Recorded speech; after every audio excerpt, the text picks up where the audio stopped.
to say, tick, tick, yes, you are right. Anything else that I heard was a report from the service provider. And I wanted that report to be interrogated, to be analyzed. And therefore, my independent auditor, who is sitting next to me, to say, go in, you've just done this derby.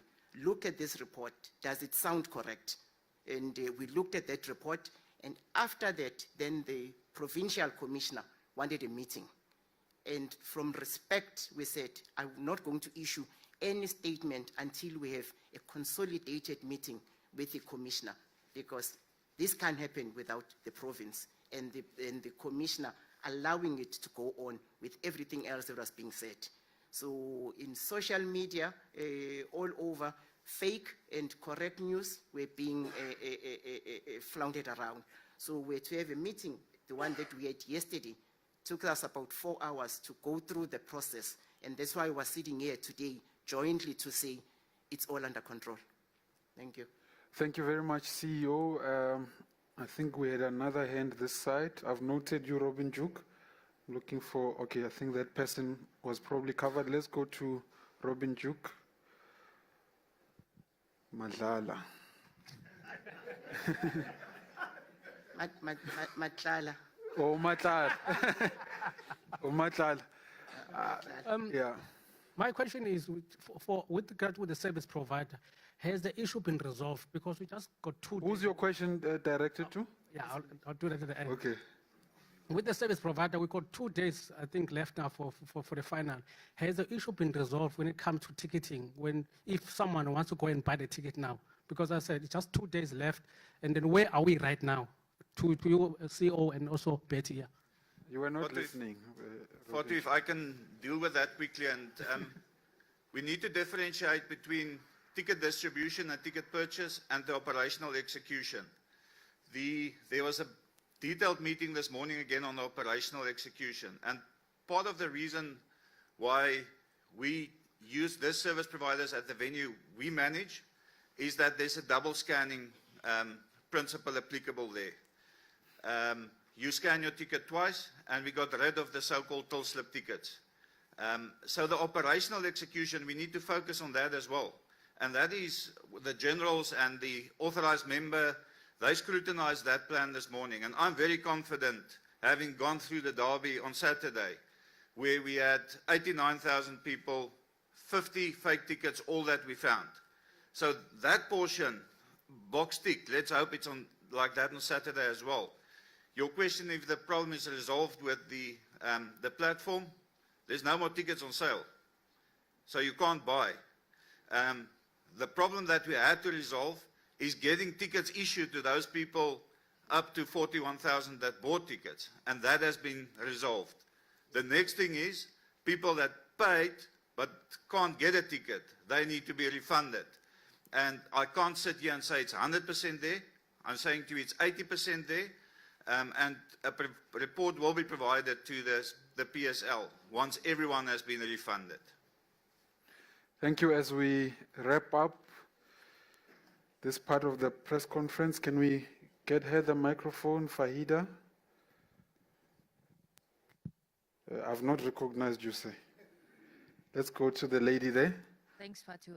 My question is directed to Mr. Bertie and the CEO. Just with regards to capacity, obviously, we've seen the boom in the ticket sales.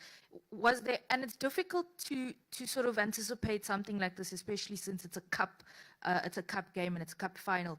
But was there any point at which there was a thought that crossed your mind to say, okay, let's move the final from Moses Mabhida to perhaps a FNB stadium, due to the fact that the capacity is quite larger than the Moses Mabhida stadium, then allowing for more sales in tickets? Thank you. As I said when I started, I said there is no venue in this country that's big enough for the derby. And what the Act says, the Sasria Act that governs all the events that are hosted, it says you plan to capacity, irrespective of what capacity is. As long as your plan addresses the capacity issue and the safety issue based on that capacity, that's all it takes. And that's exactly what we've done. We've planned to capacity, and we've been given a tick that we've addressed all of that because there isn't a venue. Whether F&B, Betty will tell you, the subscription is far more than what the venue can hold. So there is no venue that can take that. Thank you. Thank you, CEO. I think we are wrapping up now there. Let's go to Smiso Msomi. Good afternoon, everyone. My question is directed to the Major General of the SAPS. Given the province's history with large groups, and we all know what happened with the whole situation with the looting, this is a one-in-years kind of scenario that we find ourselves in, and the reality is on the ground, there are people that are maybe suggesting that they will be heading to Moses Mabhida Stadium even without tickets in hand. So I think that is something that directly deals with the SAPS in coordination with the security services. So my question is the SAPS needing to make a special plan for this particular event? Because it's just not another soccer match that you're going to be practicing on or working on. Yeah, you may go ahead. All right, thank you. All right, thank you very much, Smiso. Yes, indeed, when we deploy our intelligence, as well as when we look at history of what happened in the province in the past, and looking at the type of event that we're about to host, we look at all angles, including the one that you're talking about. We have plans in place to deal with. There are going to be areas that will be considered sterile, meaning that we are going to block roads and access to the stadium at a certain point, but that will be dealt with in another briefing or in another statement. So to answer you directly, yes, we have plans in place and we have thought of exactly what you are talking about. Thank you. Okay, just the last one there. Please just introduce yourself, sir. Thank you very much. My name is Lebo Konguluza. I just wanted to, I think, maybe refer a question to the municipality itself. Okay. And to ask a question that maybe do you feel that many black entrepreneurs and locals in eThekwini and generally in South Africa have had an opportunity to be empowered through this great opportunity where they can participate in various... Okay, this person deserves a red card. Eh? Can we take that phone away? Thank you, doctor.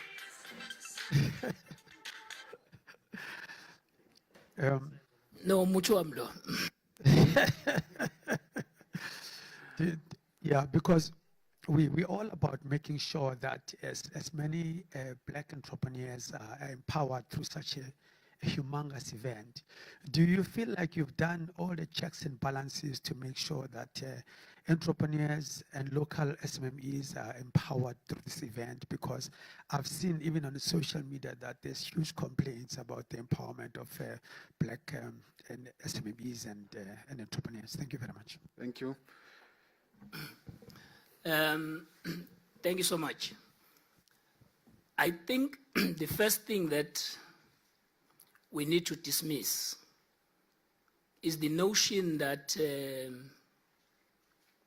there was a deliberate attempt to block people from KwaZulu-Natal to buy tickets, because there is a narrative, particularly in the social media, that suggests that. Even those that the Deputy Commissioner is talking about, that things that they are dealing with, comes from that. It's a very dangerous narrative, particularly for business in this province and this city in particular. No single event would assist entrepreneurs and small business to sustain themselves. It is the continuation of events back to back that will best assist the entrepreneurs and business. So if you are going to only look at a single event, because that event will come and go, it is for that reason that it is our city strategy to have continuous event. Last week, we hosted at Mabida at Durban Fest with an international artist. The other previous weeks, we had other events, and in other sites of the city, including ICC, we had events. It is that strategy that assists the entrepreneurs as opposed to a single event, because the reality of it is that this event, this derby, is big for Durban. Our hotels are full. All other small businesses are benefiting out of it. And through Durban Tourism, we're going to be issuing a post-report of the economic impact, which I think if you follow news from this morning, there were already indications from some publications of what those are, but it will give the correct numbers of the impact.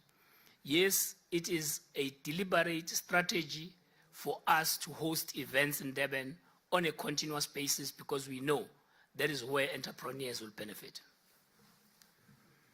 Thank you, Togotela. We are going to close this first session here. We still have two other parts. We need to bring in colleagues from the transport sector.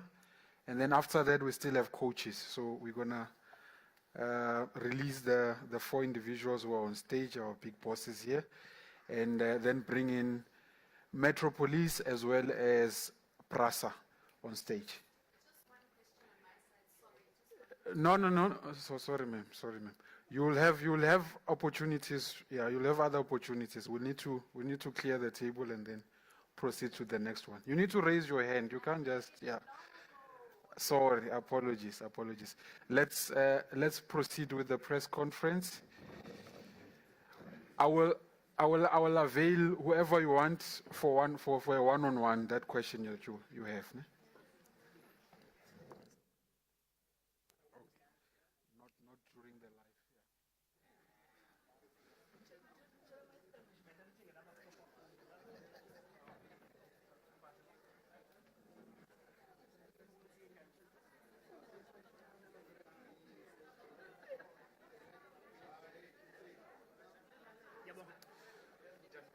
Hello, how are you?